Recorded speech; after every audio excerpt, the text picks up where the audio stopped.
Afternoon बच्चों, कैसे हैं आप लोग? Good afternoon, good afternoon, very good afternoon.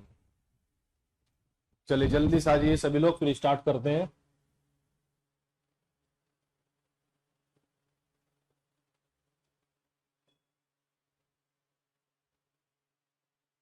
Very good afternoon. ठीक है, मैं बिल्कुल ठीक हूँ। आप लोग बताइएगा, आप लोग कैसे हैं और आपकी तैयारी कैसी चल रही है? ठीक है, very good.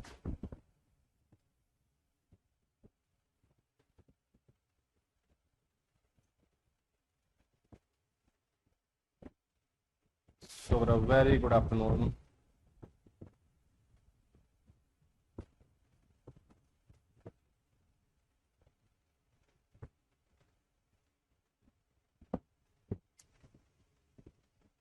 Rishabh, good afternoon, very good afternoon. Pankaj, good afternoon.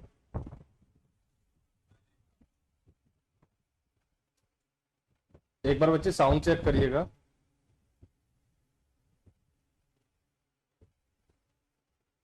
Sound check करिएगा कि साउंड क्लियर है, कहीं पर कोई प्रॉब्लम है?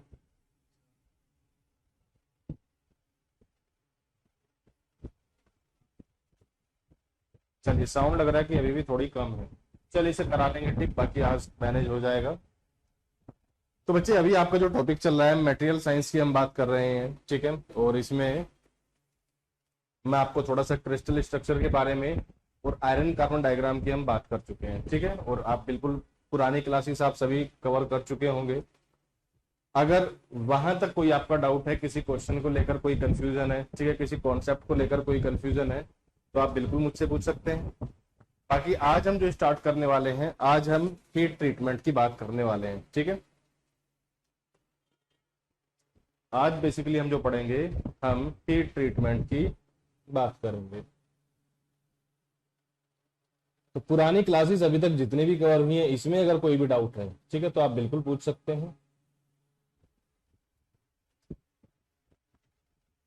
ठीक है, वेरी गुड। चलिए बच्चे, हीट ट्रीटमेंट शुरू करने से पहले एक काम छोटा सा आपको करना होगा, ठीक है। और वो काम क्या होगा? बेसिकली हीट ट्रीटमेंट होता क्या है? अगर मैं सिंपल आपसे पूछूं कि हीट ट्रीटमेंट है क्या, तो आप क्या बोलोगे? आप कभी ना कभी हीट ट्रीटमेंट पढ़े होंगे, जब आपने डिप्लोमा किया होगा या जब आप बीटेक किए होंगे, ठीक है। तो आप हीट ट्रीटमेंट के बारे में ज्यादा नहीं तो थोड़ा सा तो पहले से ही पढ़ चुके होंगे। तो मैं अगर सिंपल से शब्दों में आपसे पूछूं कि हीट ट्रीटमेंट होता क्या है, तो आप क्या बोलोगे? हीट ट्रीटमेंट क्या है? हीट ट्रीटमेंट क्यों करते हैं, ठीक है, किस तरह से करते हैं, उसकी बात बाद में करेंगे, ठीक है। अभी सिंपल आप मुझे बताइएगा कि हीट ट्रीटमेंट क्या है और हीट ट्रीटमेंट हम क्यों करते हैं। हीट ट्रीटमेंट की जरूरत हमें क्यों पड़ती है?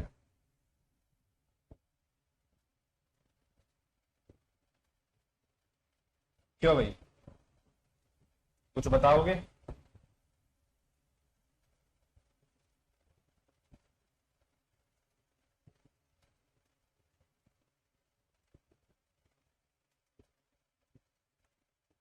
क्यों भाई सौरभ बाबू, कुछ बताना चाहोगे हीट ट्रीटमेंट के बारे में कि हीट ट्रीटमेंट की जरूरत आपको क्यों पड़ती है?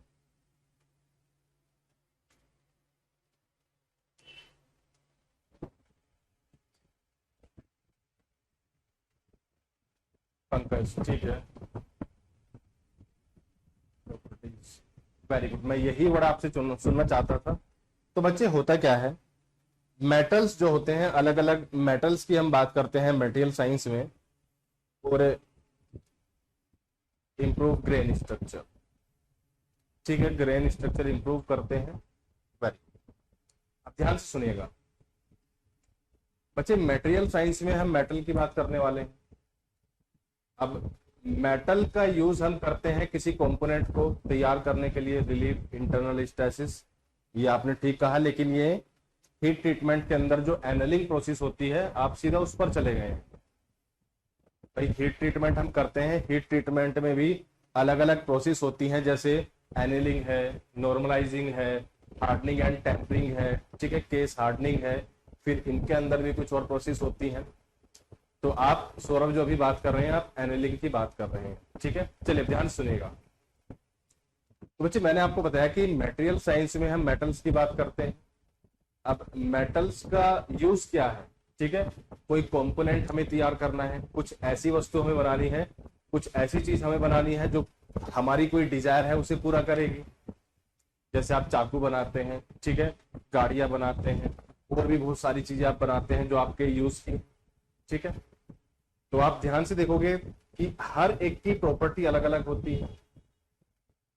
आपके यूज की जो चीजें होंगी, ठीक है, तो हर एक वस्तु की अलग अलग प्रॉपर्टी की जरूरत पड़ती है, ठीक है। तो हीट ट्रीटमेंट हम करते क्यों हैं? हीट ट्रीटमेंट हम जो हमारे यूज की मैकेनिकल प्रॉपर्टीज होती हैं वो उस मेटल में लाने के लिए हम हीट ट्रीटमेंट करते हैं, ठीक है। मैकेनिकल प्रॉपर्टीज आप सभी लोग स्ट्रेंथ ऑफ मटेरियल में पढ़े होंगे, और ये मैं आप लोगों को होमवर्क भी देता हूं, ठीक है। हीट ट्रीटमेंट बेसिकली किया जाता है कोई मेटल है उसकी प्रॉपर्टी चेंज करने के लिए, ठीक है। और वो चेंज किस तरह का होना चाहिए? जो हमारे काम का है वो चेंज कुछ इस तरह का होना चाहिए ताकि उसे हम यूटिलाइज कर सकें, ठीक है, वो हमारे लिए यूजफुल हो। कहीं हमें ज्यादा हार्डनेस की जरूरत पड़ने वाली है, कहीं हमें ज्यादा डक्टिलिटी की जरूरत पड़ने वाली है, ठीक है, कहीं आपको सॉफ्ट मटेरियल की जरूरत पड़ने वाली है, कहीं पर आपको हार्ड मटेरियल की जरूरत पड़ने वाली है, ठीक है। तो अलग अलग प्रॉपर्टी मेटल में गेन करने के लिए हम हीट ट्रीटमेंट करते हैं, ठीक है। मैकेनिकल प्रॉपर्टीज आप सभी लोग स्ट्रेंथ ऑफ मटेरियल में पढ़ चुके होंगे, और जो बच्चा नहीं पढ़ा है उससे मेरी रिक्वेस्ट है कि सभी लोग नेक्स्ट क्लास में जब आएंगे तो सबसे पहले जितनी भी मैकेनिकल प्रॉपर्टीज होती हैं ये आपको पढ़ना है। जितनी भी मैकेनिकल प्रॉपर्टीज हैं आपको स्ट्रेंथ ऑफ मटेरियल में सारी प्रॉपर्टीज बताई गई होंगी, ये टॉपिक आपको कवर करना है। रीजन क्या है? हीट ट्रीटमेंट में बेसिकली हम प्रॉपर्टीज की भी बात करते हैं, ठीक है। होता क्या है? The process to get the desired properties by cooling and heating, ठीक है।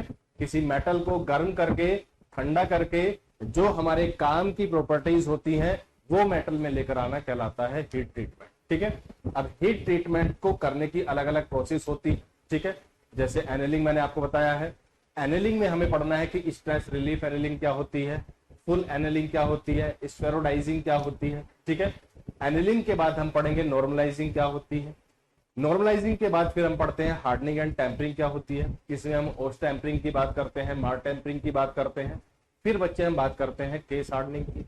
अब केस हार्डनिंग में भी बहुत सारी प्रोसेस होती है जो आपने पहले भी पढ़ी होंगी। कौन कौन सी होती है? केस हार्डनिंग में हम कार्बोनाइजिंग की बात करते हैं, साइनाइडिंग की बात करते हैं, कार्बोनाइट्राइडिंग की बात करते हैं, नाइट्राइडिंग की बात करते हैं, फ्लेम हार्डनिंग, इंडक्शन हार्डनिंग। तो ये सारी हमें प्रोसेस पढ़नी है। लेकिन हीट ट्रीटमेंट क्यों करते हैं? To get the desired properties, ठीक है। हम किसी मेटल को गर्म करते हैं, ठंडा करते हैं, जिससे उसके जो माइक्रो कॉन्स्टिट्यूएंट होते हैं इनमें चेंजेस आते हैं। माइक्रो कॉन्स्टिट्यूएंट मैं आपको बता चुका हूं, कभी परलाइट की फॉर्मेशन होगी, कभी ऑस्टेनाइट की फॉर्मेशन होगी, कभी पेनाइट की फॉर्मेशन होती है, कभी मार्टनसाइट की फॉर्मेशन होती है, ठीक है। तो इसके अकॉर्डिंग मेटल की प्रॉपर्टीज बदल जाती। क्लियर हुआ? हीट ट्रीटमेंट सिंपली क्यों करते हैं? कोई मेटल आपके पास है, इसकी प्रॉपर्टीज में चेंज करने के लिए आप हीट ट्रीटमेंट करते हैं। प्रॉपर्टीज की अगर हम बात करें तो ये मैकेनिकल प्रॉपर्टीज होती हैं जो आप स्ट्रेंथ ऑफ मटेरियल में पढ़ते हैं, ठीक है। तो ये आप लोगों के लिए एक होमवर्क रहेगा, आपको ये सारी प्रॉपर्टीज अगली क्लास में पढ़कर आना है, ठीक है। ये आपका होमवर्क है। कौन कौन सी प्रॉपर्टीज पढ़ते हैं? अच्छा मुझे एक बार बताओ जल्दी से, आप ही लोग बताओ मुझे कि आपने कौन कौन सी मैकेनिकल प्रॉपर्टीज पढ़ी होंगी, ठीक है। अगर नहीं पढ़ी है तो पढ़ना है, और जो पढ़ चुका है तो एक बार मुझे लाइन से सभी के नाम बताओ कि कौन कौन सी प्रॉपर्टीज आप स्ट्रेंथ ऑफ मटेरियल में पढ़ते हैं। कौन कौन सी मैकेनिकल प्रॉपर्टीज आप स्ट्रेंथ ऑफ मटेरियल में पढ़ते हैं? जल्दी से बताओ एक बार। Very good. तो बच्चे जैसे आप वहां पर डक्टिलिटी की बात करते हैं, स्ट्रेंथ ऑफ मटेरियल में डक्टिलिटी की बात करते हैं, ठीक है। ब्रिटलनेस की आप बात करते हैं, ब्रिटलनेस क्या होता है, ब्रिटल मटेरियल क्या होते हैं, ठीक है। साथ ही साथ आप बात करते हो मैलिएबिलिटी क्या होती है, मैलिएबिलिटी क्या होती है, ठीक है। आप बात करते हो टफनेस क्या होती है, आप वहां पर बात करते हो हार्डनेस क्या होती है, ठीक है। आप बात करते हो कि प्लास्टिसिटी क्या होती है, आप बात करते हो इलास्टिसिटी क्या होती है। तो ये सारी मैकेनिकल प्रॉपर्टीज जो आप स्ट्रेंथ ऑफ मटेरियल में पढ़ते हैं, ये आपको पढ़कर आना है, क्योंकि अगर आपको इनके बीच में डिफरेंस या इनका आइडिया नहीं होगा तो हीट ट्रीटमेंट फिर आपको समझ में नहीं आने वाला। तो ये मेरा एक सजेशन है सभी बच्चों को कि ये सारी चीजें आपको पढ़ना है, और ये आपको कहां पर मिलेंगी, स्ट्रेंथ ऑफ मटेरियल में आपको स्टार्टिंग की ही कुछ क्लासेस में मिल जाएगी, ठीक है। इसके अलावा एक होमवर्क और रहेगा आपका, क्या आपको जो पढ़ना है, ठीक है, प्रोडक्शन आपका कंप्लीट है, ठीक है, सारी उसकी क्लासेस पढ़ी हुई हैं। तो प्रोडक्शन में थोड़ा सा, मैं ज्यादा नहीं कहूंगा, ज्यादा नहीं कहूंगा, थोड़ा सा आपको मेटल फॉर्मिंग के बारे में पता होना चाहिए, थोड़ा सा आपको मेटल फॉर्मिंग के बारे में पता होना चाहिए, ठीक है। स्पेशली इसमें मैं कहना क्या चाहता हूं, आपको रिक्रिस्टलाइजेशन क्या होता है, रिक्रिस्टलाइजेशन क्या होता है, ठीक है, इसका आपको थोड़ा सा आइडिया होना चाहिए, ठीक है। कोल्ड वर्किंग क्या होती है, इसका आपको थोड़ा सा आइडिया होना चाहिए। हॉट वर्किंग क्या होती है, हॉट वर्किंग क्या होती है, इसका आपको थोड़ा सा आइडिया होना चाहिए, ठीक है। तो बच्चे मैकेनिकल प्रॉपर्टीज ये तो मैं नहीं कराऊंगा, क्योंकि आपको सोम में ये सारी चीजें बहुत अच्छे से कराई गई होंगी, ठीक है। रही बात मेटल फॉर्मिंग की, recrystallisation, cold working, hot working, आप एक बार पढ़ लेना। ये सारी चीजें मैं आपको कल थोड़ा सा और करा दूंगा, थोड़ी सी और डेप्थ में जाकर समझाऊंगा, ताकि और आपको अच्छे से ये सारी चीजें समझ में आए, ठीक है। प्रॉपर्टीज जितनी भी है ये आपको अपने से पढ़ने होगी। अपने से मतलब है कि आपके स्ट्रेंथ ऑफ मटेरियल में रिकॉर्डेड क्लास में ये सारी चीजें आपको मिलने वाली हैं, ठीक है। आपका वहां पर भी रिवीजन होगा, साथ ही साथ यहाँ जो डिफरेंस है वो आपको समझ में आ जाएगा, ठीक है, और आपको समझने में थोड़ी सी आसानी रहेगी। तो ऐसा करना कि इसका अच्छे से एक बार रिवीजन कर लेना, चलिए, ठीक है।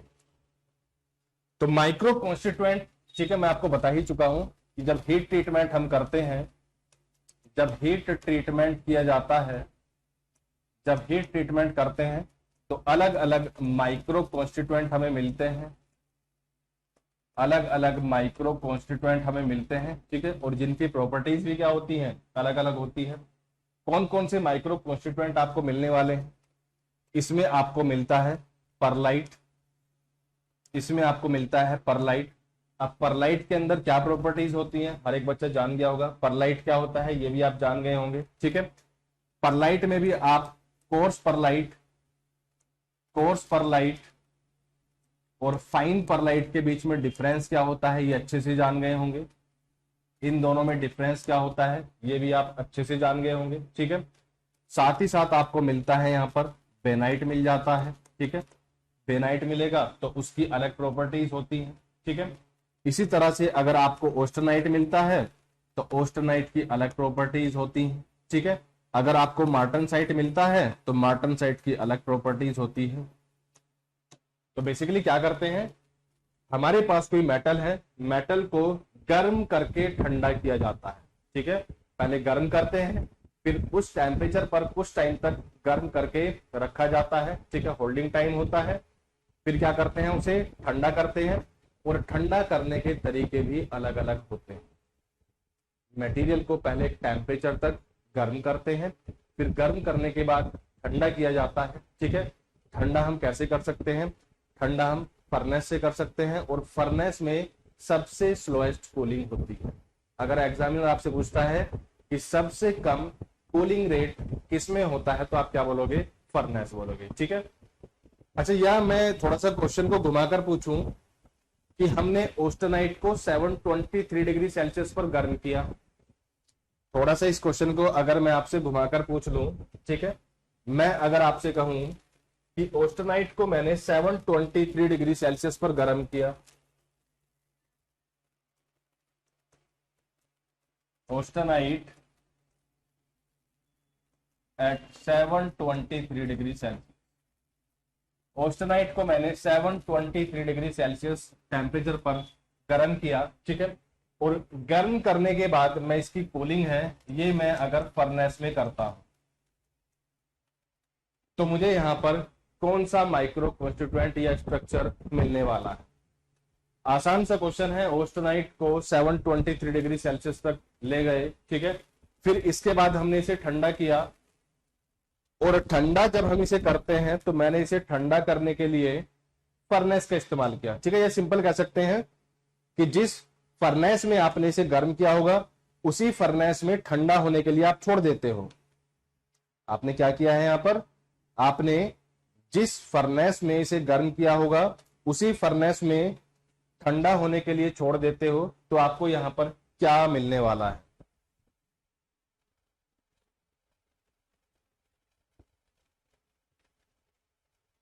वेरी गुड, बहुत अच्छे, ठीक है। तो बच्चे जब फर्नेस में कूल करते हैं, ठीक है, कूलिंग रेट कम है। और जब मैंने आपको ट्रिपल टी कर्व बताया था, ductility, malleability, stiffness, resilience, elastic, very good, toughness, hardness, plasticity, बहुत अच्छे सौरभ, वेरी गुड आफ्टरनून। ठीक है, कभी कभी ऐसा होता है ना कि कमेंट्स रुक जाते हैं तो रिफ्रेश करना पड़ता है। ठीक है, तो बच्चे मैंने क्या बताया आपको, जब मैं ट्रिपल टी कर्व आपको पढ़ा रहा था तो मैंने आपको बताया था कि सबसे कम कूलिंग रेट अगर है, ठीक है, याद है ना, ट्रिपल टी कर्व तो याद होगा ना। ट्रिपल टी कर्व अगर आपको याद है तो मैंने आपको बताया था कि जब सबसे कम कूलिंग रेट की हम बात करते हैं तो हमें परलाइट मिलता है, ठीक है। और परलाइट में भी इसका जो क्लासिफिकेशन हम कर देते हैं दो तरह से कर देते हैं, एक आपका होता है कोर्स परलाइट और एक आपका होता है फाइन परलाइट, ठीक है। सबसे कम कूलिंग रेट है, या मैं अगर आपसे कहता हूं कि फर्नेस में कूलिंग अगर आप करते हो तो यहां पर आपको कोर्स परलाइट मिलने वाला है, ठीक है। इससे थोड़ा ज्यादा कूलिंग रेट रहता है एयर में, ठीक है। अगर ऑस्टेनाइट 723 डिग्री सेल्सियस पर है और इसे आप हवा में, ठीक है, पहले तो आपने भट्टी में रखकर इसे ठंडा होने के लिए छोड़ दिया, फिर आपने क्या किया, इसे भट्टी से निकालकर अलग ठंडा होने के लिए छोड़ दिया है, यानी कि आप एयर कूलिंग की बात करते हो। एयर कूलिंग में जो आपको मिलने वाला है ये फाइन परलाइट मिलने वाला है, ठीक है, अच्छे से याद रखिएगा। जब आपने फर्नेस कूलिंग की तो आपको मिला कोर्स परलाइट, जब आपने एयर कूलिंग की तो थोड़ा सा कूलिंग रेट ज्यादा होगा तो आपको मिलने वाला है फाइन परलाइट, ठीक है। चलिए, फिर बच्चे बात आती है और ज्यादा तेजी से कूलिंग करने की, तो आप ऑयल कूलिंग करते हैं, ठीक है, तो वहां पर आपको मिलता है वेरी फाइन परलाइट। और अगर वाटर कूलिंग की बात करते हैं तो आपको मिलने वाला है मार्टनसाइट। अब इस चीज को अच्छे से दिमाग में बैठा लेना कि जहां पर भी वाटर से कूलिंग कर देंगे, जहां पर भी वाटर से कूलिंग कर देंगे तो आपको क्या मिलेगा, आपको वहां पर मिलेगा मार्टनसाइट, ठीक है। और मार्टनसाइट जब मिलता है उसके अंदर जो प्रॉपर्टीज होती हैं ये आप अच्छे से जानते हो। बोलो भाई, मार्टनसाइट के अंदर कौन कौन सी प्रॉपर्टी होती है, मार्टनसाइट के अंदर कौन कौन सी प्रॉपर्टीज होती हैं, याद है या सब भूल गए। मार्टनसाइट मैंने आपको कराया था, ठीक है, मुझे बताइएगा कि मार्टनसाइट के अंदर कौन कौन सी प्रॉपर्टीज होती हैं।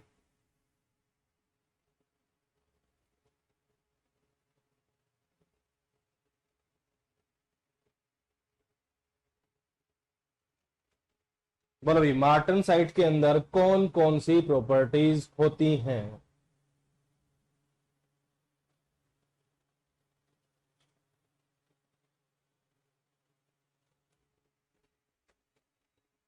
तो फर्नेस कूलिंग जब आपने की, ठीक है, फर्नेस कूलिंग करने के बाद आपको क्या मिला है, फर्नेस कूलिंग के बाद आपको क्या मिलता है, फर्नेस कूलिंग के बाद आपको क्या मिला, आपको मिला यहां पर कोर्स परलाइट,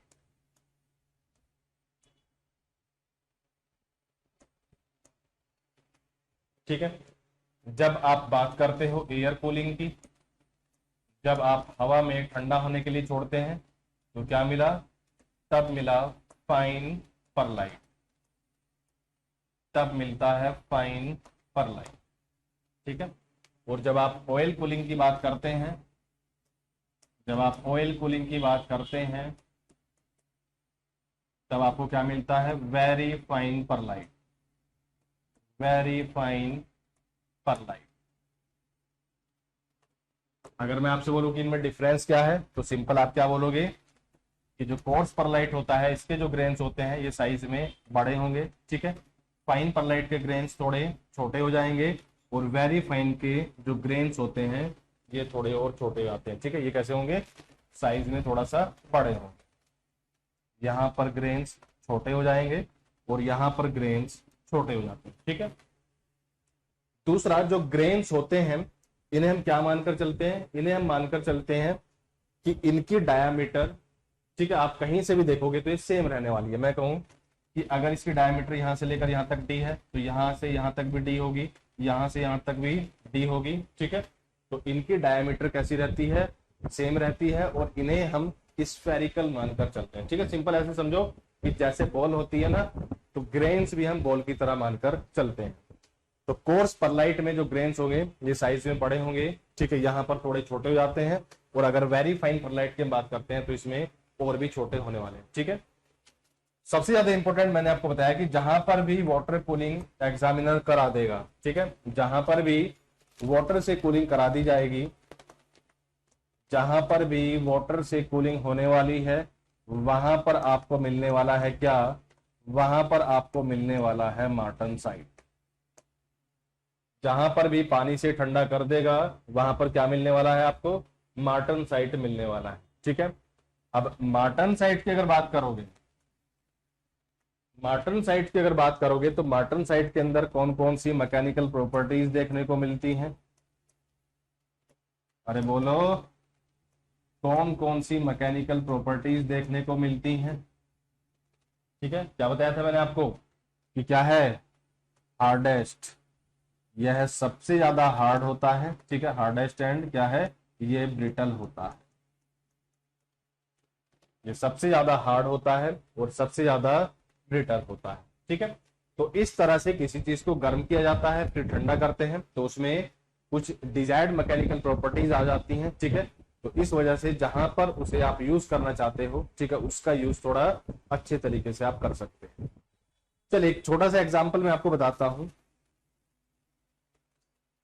देखिएगा। टाइटैनिक मूवी सभी ने देखी होगी, और ठीक है, और टाइटैनिक के बारे में सभी लोग जानते हैं। तो आपने देखा भी होगा, पढ़ा भी होगा, सुना भी होगा कि टाइटैनिक जो डूबा, ठीक है, टाइटैनिक कैसे डूबा। सिंपल मैं आपसे पहले पूछता हूं कि टाइटैनिक डूबा कैसे था, उसके डूबने का मेन कारण क्या था। सिंपल पहले मैं आपसे पूछता हूं कि टाइटैनिक के डूबने का क्या कारण था, बताओ कि टाइटैनिक के डूबने का क्या कारण था।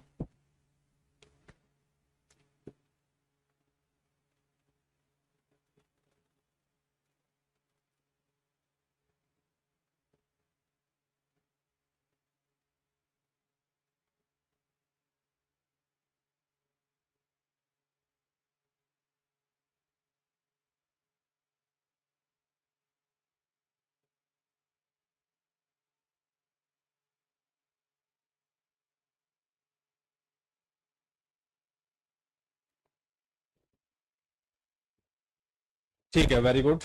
चलिए, तो बच्चे हुआ क्या था कि टाइटैनिक जहां पर था, ठीक है, जहां तैर रहा था, तो वो ऐसे पानी में था जिसका टेम्परेचर बहुत कम था। तो हुआ क्या कि ज्यादा कम टेम्परेचर होने के कारण उसकी प्रॉपर्टीज चेंज हो गई, और मटेरियल साइंस उस टाइम पर इतनी डेवलप नहीं थी, ठीक है, लोगों ने इतनी स्टडी और रिसर्च नहीं किया था कि ज्यादा कम टेम्परेचर होने से क्या होता है, ठीक है। तो हुआ क्या कि जिस पानी में वो था ज्यादा कम टेम्परेचर था, तो उस मेटल के अंदर, उस मटेरियल के अंदर ब्रिटलनेस से गुण आ गई, ठीक है, उसके अंदर ब्रिटलनेस की प्रॉपर्टी आ गई, और वो जैसे ही बर्फ के टुकड़ों से टकराया, तो आप सभी लोग जानते हैं कि ब्रिटल मटेरियल जो होते हैं उस पर इंपैक्ट लोड वो नहीं रजिस्ट कर पाते हैं, ठीक है। ब्रिटल मटेरियल है, और अगर आप उस पर इंपैक्ट लोड लगाते हैं, किसी हैमर से उस पर आप हैमरिंग करते हैं या किसी चीज से वो टकराता है, तो उसका क्या हो जाता है, तुरंत फ्रैक्चर हो जाता है, ठीक है। मेटल्स नॉर्मली ब्रिटल वे में फ्रैक्चर नहीं होते हैं, ये आप सभी लोग जानते होंगे कि मेटल्स जो होते हैं नॉर्मली ब्रिटल वे में फ्रैक्चर नहीं होते हैं, ठीक है। डक्टिलिटी की प्रॉपर्टी ज्यादा होती है उनके अंदर। अगर आप बाकी सब चीजों की प्लास्टिक की बात करते हैं, ठीक है, तो वो इम्पैक्ट लोड ज्यादा रजिस्ट नहीं कर पाएगी। तो हुआ क्या कि टेम्परेचर के वेरिएशन के कारण उसमें ब्रिटलनेस की प्रॉपर्टी आ गई, और जैसे ही वो बर्फ के टुकड़ों से टकराया वो तुरंत दो हिस्सों में टूट गया। तो एक मेटल का ब्रिटल वे में फ्रैक्चर हो गया, ठीक है। नॉर्मली ऐसा नहीं होता है, लेकिन टेम्परेचर बहुत कम था, इस वजह से ऐसा हो गया, ठीक है। तो इसके लिए मटेरियल साइंस पर अलग अलग चीजें देखी जाती हैं, ठीक है, कि ज्यादा अगर टेम्परेचर अगर बहुत ज्यादा है, ठीक है, तो उसका इफेक्ट क्या प्रॉपर्टीज पर पड़ने वाला है, टेम्परेचर अगर कम है उसका क्या इफेक्ट पड़ने वाला है, ठीक है। या आप किस तरह से मटेरियल के अंदर टेम्परेचर के वेरिएशन के, ठीक है, अकॉर्डिंग चेंजेस कर पाते हैं, ठीक है, उसकी प्रॉपर्टीज को आप चेंज कर पाते हैं।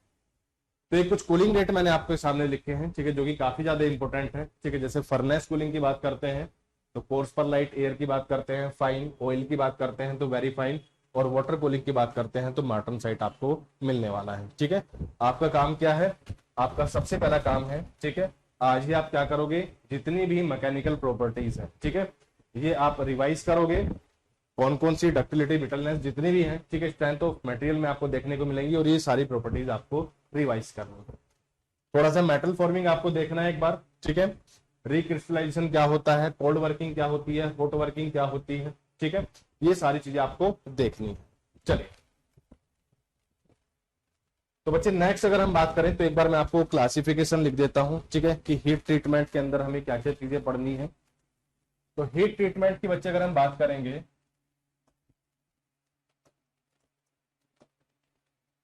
हीट ट्रीटमेंट की अगर हम बात करेंगे, ठीक है, तो यहां पर हमें बेसिकली जानना है किसके बारे में। सबसे पहले हम यहां पर जानेंगे एनिलिंग के बारे में, कि एनिलिंग क्या होती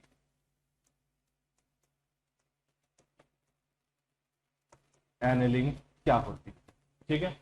और एनिलिंग में भी हम पढ़ने वाले हैं क्या, ठीक है, कि फुल एनिलिंग क्या होती है, फुल एनिलिंग क्या होती है,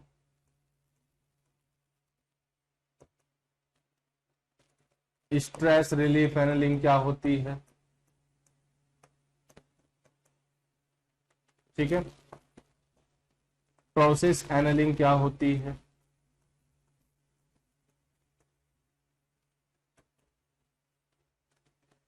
और चौथा हम यहां पर जानेंगे कि स्फेरोडाइजिंग क्या।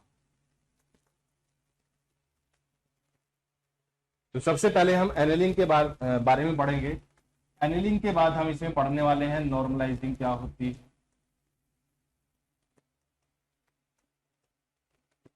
नॉर्मलाइजिंग के बाद हम पढ़ने वाले हैं hardening and tempering, hardening and tempering, ठीक है। और इसमें आप पढ़ोगे पोस्ट टेम्परिंग के बारे में, और इसमें आप पढ़ने वाले हैं किसके बारे में, मार टेम्परिंग के बारे में।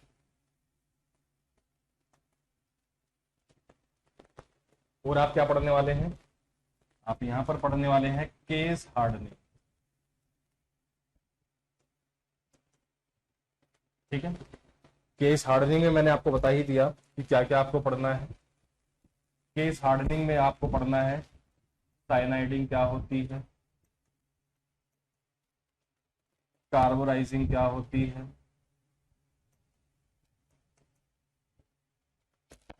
नाइट्राइडिंग क्या होती है, कार्बोनाइट्राइडिंग के बारे में आपको पढ़ना है। इसके अलावा आपको पढ़ना है फ्लेम हार्डनिंग,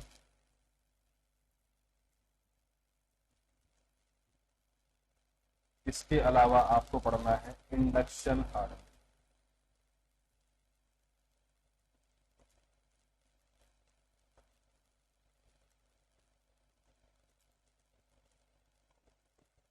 तो ये सारी चीजें आप क्या करने वाले हैं, ये सभी चीजें आप पढ़ने वाले हैं हीट ट्रीटमेंट के अंदर, ठीक है। ये सारे टॉपिक आप कवर करने वाले हैं किसमें, ये आप कवर करने वाले हैं हीट ट्रीटमेंट के अंदर। बोलो भाई, यहां तक कोई कंफ्यूजन है तो बिल्कुल मुझे बताओ। बाकी मेन हम कल ही स्टार्ट करेंगे, क्योंकि अभी आपको पहले क्या करना है, आज ही आपको सारी मैकेनिकल प्रॉपर्टीज पढ़नी है। रीजन मैं आपको बता चुका हूं, क्योंकि बीच बीच में जो टर्म्स आते हैं अगर आपको क्लियर नहीं होंगे तो फिर वो पूरा ही कॉन्सेप्ट बेकार होने वाला है। ठीक है, उसे पढ़ने का फिर कोई फायदा नहीं होगा, क्योंकि मैं आपसे कहूंगा कि हमें यहाँ पर टफनेस की जरूरत है, मैं कहूंगा कि यहाँ पर डक्टिलिटी की जरूरत है, ठीक है, मैं कहूंगा कि यहाँ पर ब्रिटलनेस आ गई है, ब्रिटलनेस को हम कम करना चाहते हैं, तो फिर आपको कंफ्यूजन रहेगा। तो इसीलिए आपको सारी जो प्रॉपर्टीज हैं ये आपको अच्छे से क्लियर होना चाहिए। चलिए, तो एक छोटा सा एग्जांपल लेते हैं। मैं आपसे कहता हूं कि हमारे पास कोई वर्क पीस है, ठीक है, हमारे पास कोई कंपोनेंट है और इस पर हम कोल्ड वर्किंग करते हैं। तो कोल्ड वर्क जो मटेरियल होते हैं इसके अंदर कौन कौन सी प्रॉपर्टीज बढ़ जाती हैं और कौन कौन सी प्रॉपर्टीज कम हो जाती है। एक एग्जांपल के लिए सीधा सा एक छोटा सा एग्जांपल मैं उठाता हूं कि हमारे पास कोई कंपोनेंट है, कोई वर्क पीस है, ठीक है, और इस वर्क पीस पर हमने क्या की, कोई वर्क पीस हमारे पास है और इस वर्क पीस पर मैं क्या करता हूं, कोल्ड वर्किंग करता हूं।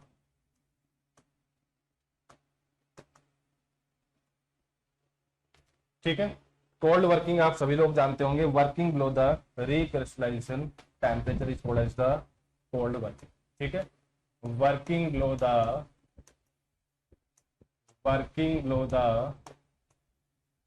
रिक्रिस्टलाइजेशन टेम्परेचर,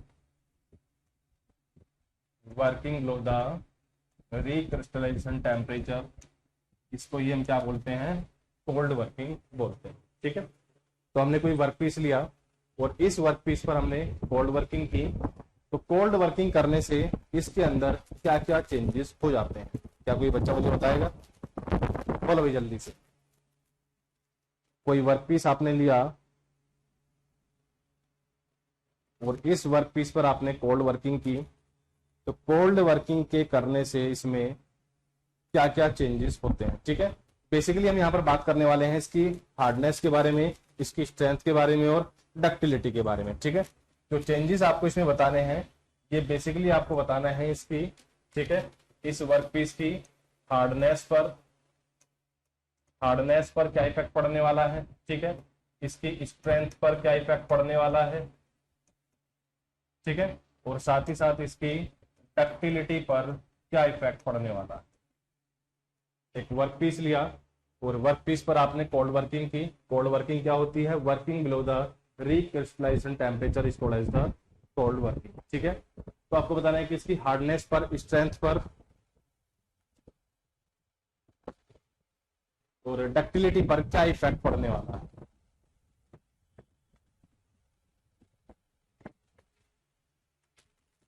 ये इंक्रीज करेंगी, डिक्रीज करेंगी, क्या होगा?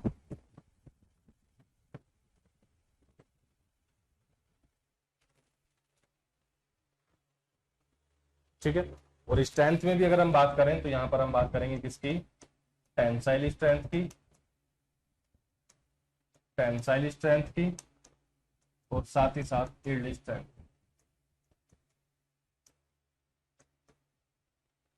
ठीक है, तो देखिए होने वाला क्या है, यहां पर बेसिकली हम कुछ प्रॉपर्टीज की बात करेंगे, लेकिन अगर आप प्रॉपर्टीज के बारे में जानते ही नहीं है, अगर आपको पता ही नहीं है कि हार्डनेस क्या होती है, अगर आपको ये पता ही नहीं है कि डक्टिलिटी क्या होती है, वेरी गुड, हार्डनेस नहीं, सौरभ गलत हो गया। अगर आप जानते ही नहीं है कि हार्डनेस क्या होती है, डक्टिलिटी क्या होती है, ठीक है, हार्डनेस चेक कैसे करते हैं? अच्छा, मैं सिंपल आपसे पूछता हूं, पहले बताइए मुझे कि हार्डनेस क्या होती है। आप कैसे बताओगे कि हार्डनेस क्या होती है? ठीक है, हार्डनेस और डक्टिलिटी दो ही चीजें हमारे सामने हैं, इन्हीं के बारे में मुझे बताइएगा कि ये होती क्या है।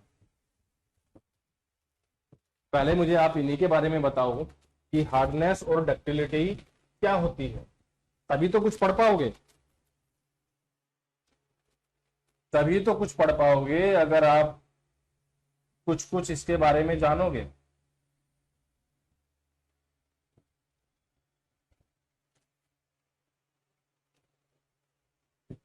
अरे बोलो बच्चों, हार्डनेस और डक्टिलिटी क्या होती है?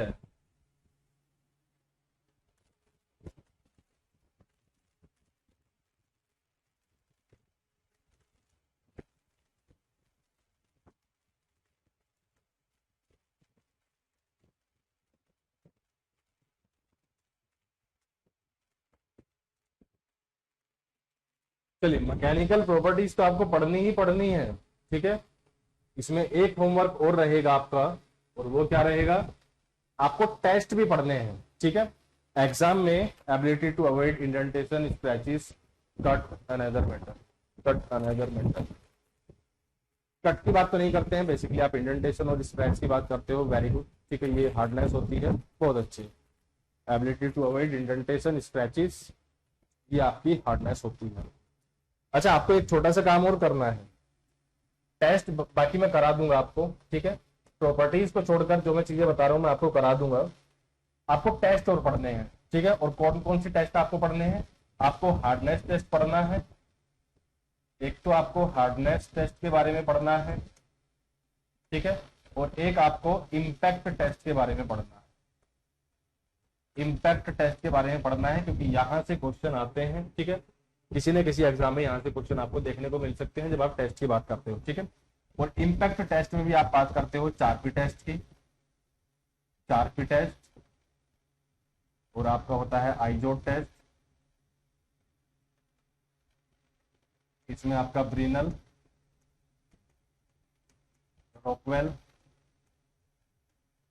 ठीक है। तो थोड़ा सा इनके बारे में पढ़ लेना अगर आप पढ़ सकते हैं, बाकी मैं टेस्ट करा दूंगा, ठीक है।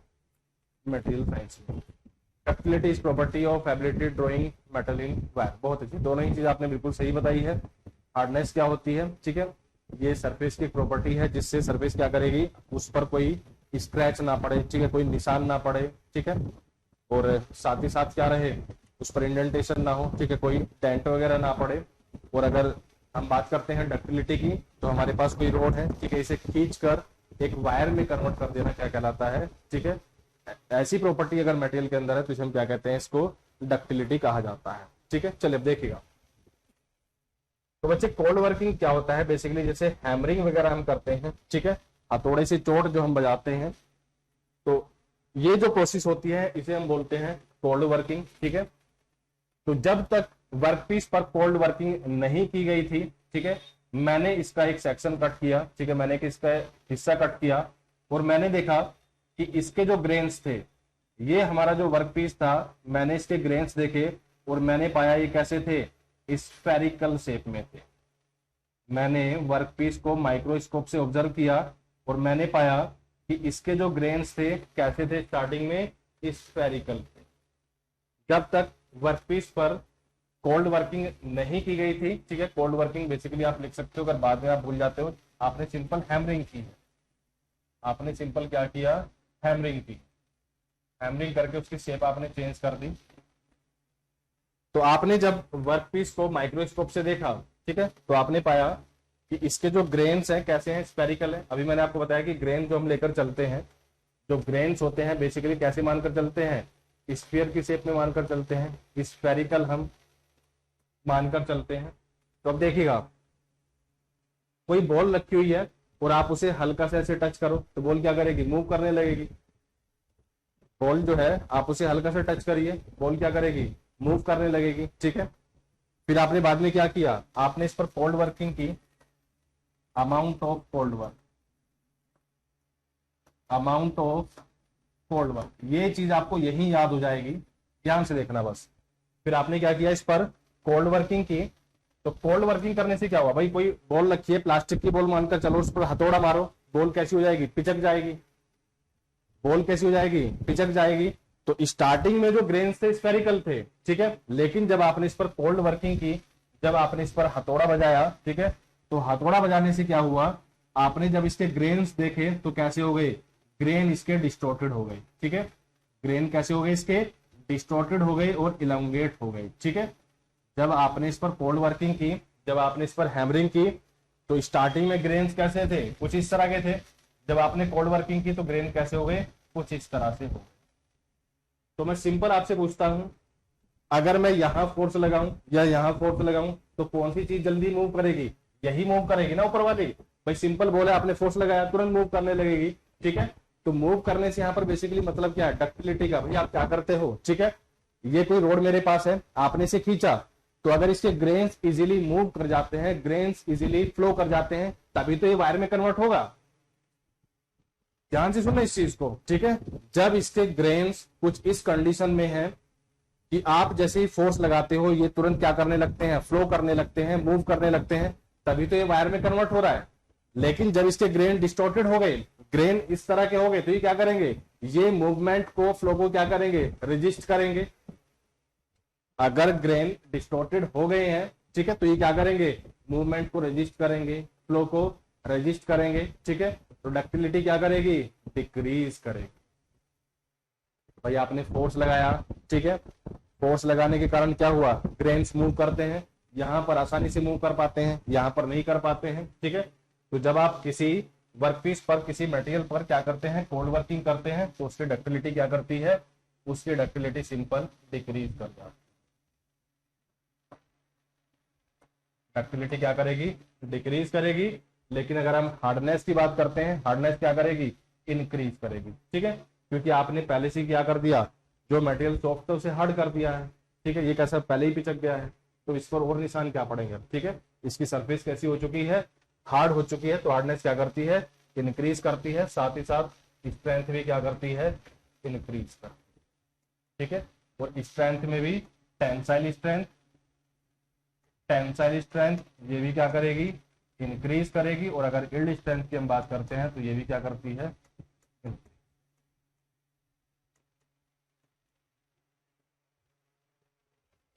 तो ये सारी चीजें हैं, ठीक है, जो कि कोल्ड वर्किंग में होने वाली। ये क्या है, कोल्ड वर्क।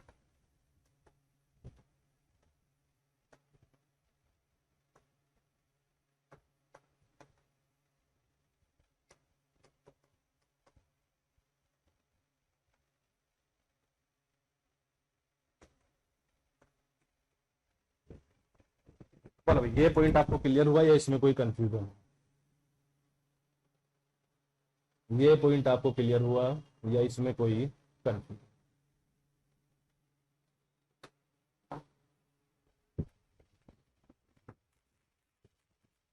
ठीक है, वेरी गुड। चलिए तो फिर आज के लिए इतने ही रखेंगे। बाकी जो मैंने आपको होमवर्क दिया है इसमें आपको टाइम लगने वाला है अच्छा खासा, ठीक है। तो आप ये सारे पॉइंट एक बार कवर कर लेना। कवर के जो मैकेनिकल प्रॉपर्टीज हैं ये बेसिकली आप कवर कर लीजिए। टेस्ट अगर आप कर सकते हैं अपने से, ठीक है, तो कोशिश करना। बाकी टेस्ट मैं कराऊंगा आपको।